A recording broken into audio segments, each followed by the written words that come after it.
হযরত লূত আলাইহিসসালামের স্ত্রী আজও এই পৃথিবীতে মূর্তি হয়ে এখনও ঠায় দাঁড়িয়ে রয়েছে। বর্তমানে পৃথিবীতে আল্লাহ পাকের যে কয়েকটি বিশেষ নির্দেশন রয়েছে তার মধ্যে একটি হচ্ছে এই লূত আলাইহিসসালামের স্ত্রীর পাথরের মূর্তি, এবং এই মূর্তি কাফেরদের জন্য অন্যতম একটি নিদর্শন। এই পৃথিবীর বুকে যারাই আল্লাহর হুকুম পালন করবে না, যারা জমিনের বুকে অন্যায় অবিচার করে বেড়াবে এবং যারা আল্লাহ পাকের নির্দেশ মানবে না, তাদের পরিণতি বোঝার জন্যই এই একটি মূর্তি যথেষ্ট। প্রিয় দর্শক, তাহলে এবার চলুন সংক্ষেপে এই মূর্তিটির ইতিহাস জেনে আসি। হযরত লূত আলাইহিসসালামের সময়কালে সেই অঞ্চলের মানুষজন তাদের নবীর হুকুম মানতে অস্বীকৃতি জানায়। হযরত লূত আলাইহিসসালামের সময়কালে তার সম্প্রদায় বিভিন্ন ধরনের অশ্লীল এবং বাজে কাজে লিপ্ত ছিল।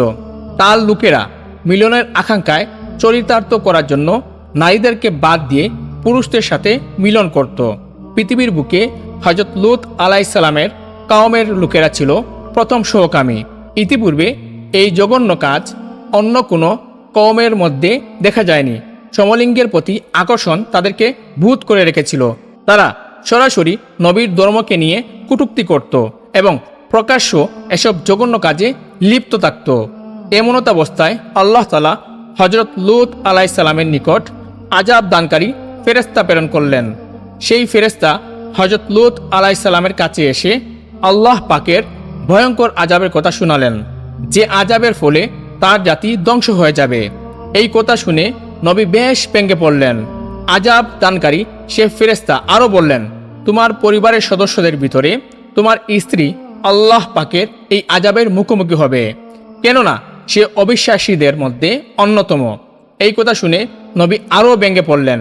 তবে ফেরেশতা তাকে এইটুকু আশ্বাস দিলেন যে যদি আযাবের সময়কালে তোমার স্ত্রী পিছনের দিকে ঘুরে না তাকায়, তাহলে এই যাত্রায় সে বেঁচে যাবে। হযরত লূত আলাইহিসসালাম কিছুটা আশ্বাস পেলেন এবং পরিবারের সকল সদস্যদের বললেন, আযাব নাজিলের সময় কেউ যেন পিছনের দিকে ঘুরে না দেখায়। কিন্তু তার অবিশ্বাসী স্ত্রী এই কাজটাই করল। সে পিছনে ফিরে তাকানোর সাথে সাথেই আল্লাহর আযাবের ফেরেশতা আল্লাহর হুকুমে তাকে পাথরের মূর্তিতে পরিণত করে দেন এবং সমগ্র মাসুদ এলাকাকে উল্টে সেই এলাকাকে সমুদ্রে পরিণত করে দেন। বর্তমানে এই মূর্তিটি অবস্থান জর্ডানে। বিজ্ঞানীদের ভবিষ্যৎ মতে এই মূর্তিটি গঠনশৈলী খুব একটা মজবুত নয়, তবে কিভাবে যেন আশ্চর্যজনকভাবে মূর্তিটি বছরের পর বছর এভাবে দাঁড়িয়ে আছে। বিষয়টি সত্যি অভাবনীয়। আল্লাহ চাইলে কি না পারেন।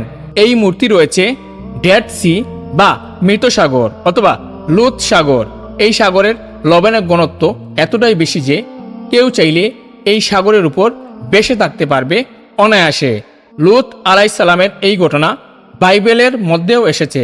বাইবেলের ভবিষ্যৎ অনুযায়ী কাজেই অত্যন্ত বিশ্বাস রাখুন আপনার সৃষ্টিকর্তার উপরে, যিনি আপনাকে আপনার চেয়েও ভালো জানে এবং ভালো চেনে, যার ইচ্ছাই আপনার জন্ম হয়েছে এবং যার ইচ্ছায় কোনো একদিন আপনার মৃত্যু হবে, যিনি আপনার রিজিক দাতা, পালনকর্তা এবং সর্বাপেক্ষা আপন।